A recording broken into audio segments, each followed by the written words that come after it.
और आप लोगों ने देखा होगा कि जैसे ही डिलीवरी हो जाती है तो जन्म लेते ही बच्चे रोना शुरू कर देते हैं। या फिर यह कह लो कि बच्चे जन्म लेते ही रोते क्यों हैं?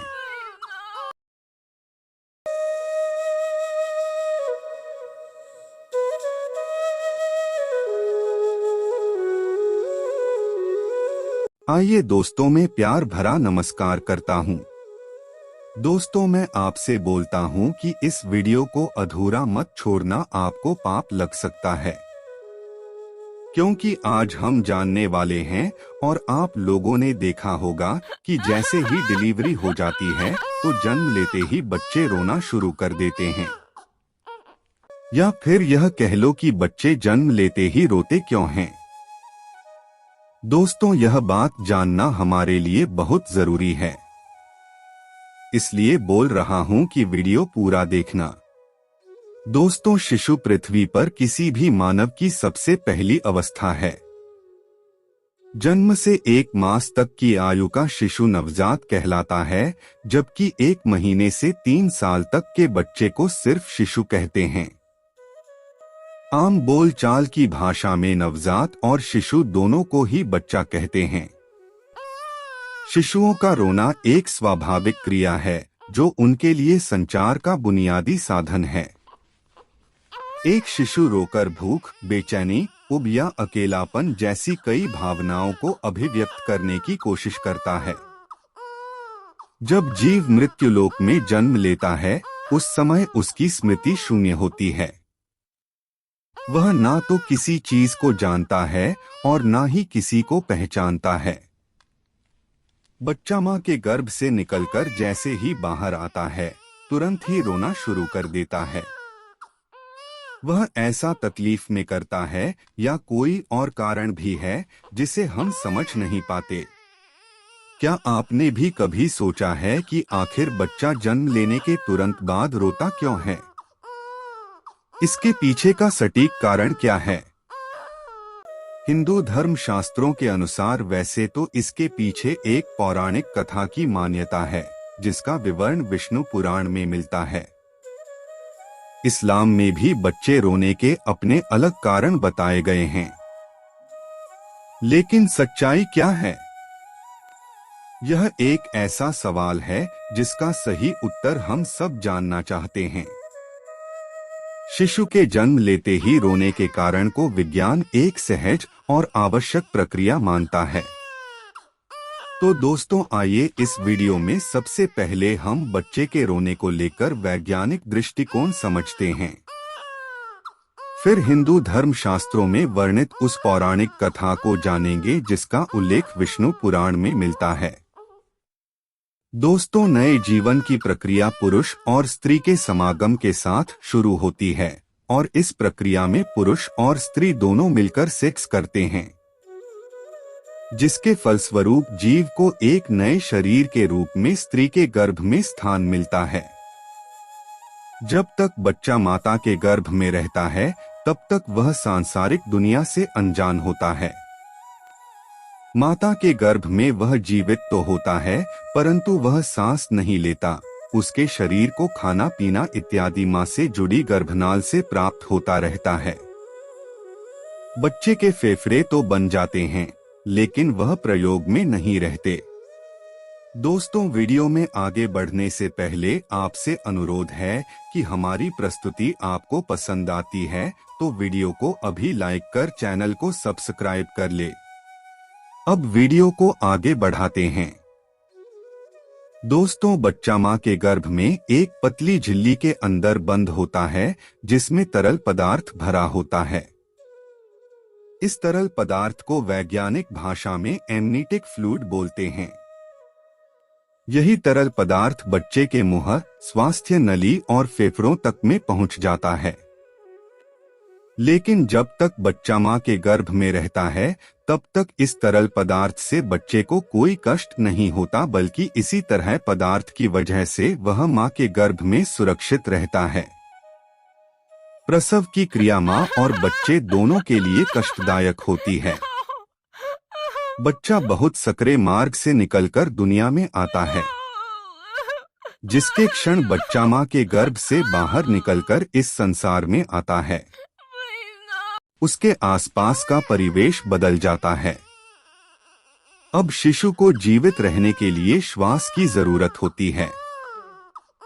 शिशु के फेफड़े प्रथम बार काम करना शुरू करते हैं, लेकिन फेफड़ों में वही तरल पदार्थ पहले से ही भरा होता है, जिसे बाहर निकालना बच्चे के स्वास्थ्य के लिए बहुत जरूरी होता है। इसीलिए डॉक्टर बच्चे की डिलीवरी होते ही गर्भनाल को काट देते हैं और बच्चे को उल्टा करके उसके मुंह से इसी तरह पदार्थ को बाहर निकालते हैं। ऐसी असहज स्थिति में बच्चा प्रथम बार रोता है। रोने की प्रक्रिया के दौरान बच्चा एक गहरी सांस लेता है, जिससे हवा फेफड़े के अंदर प्रवेश करती है और फेफड़े में भरा तरल पदार्थ बाहर निकल जाता है।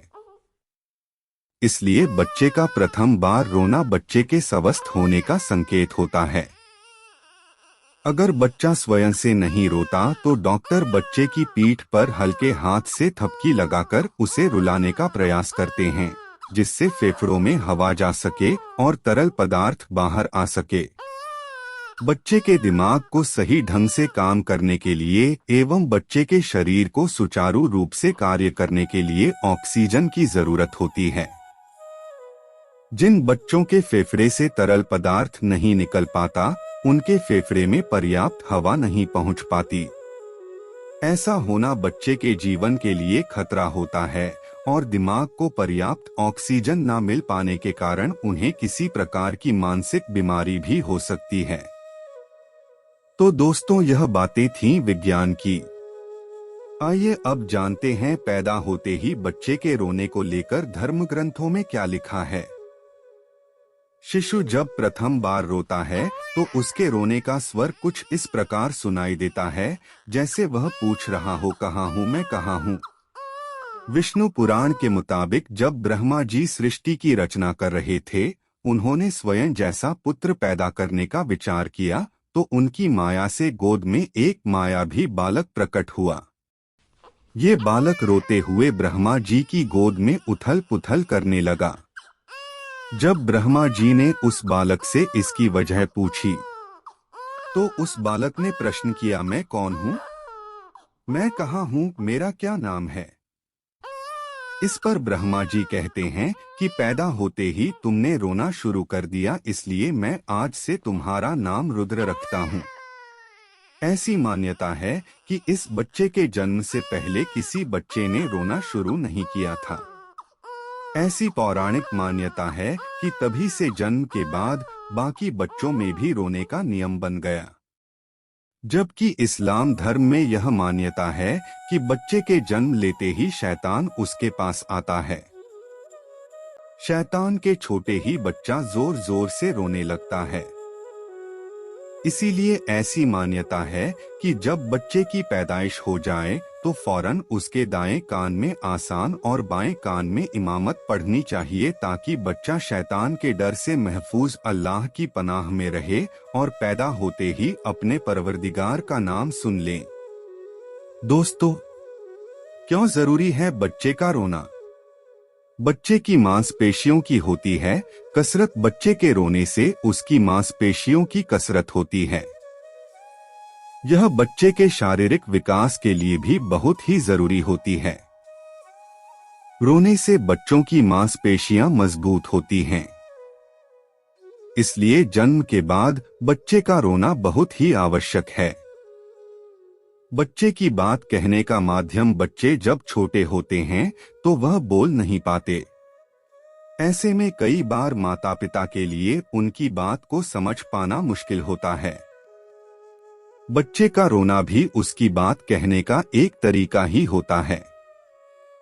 इससे पता चलता है कि उसे भूख लगी है, उसने पेशाब किया है या फिर उसने दूध पीना है।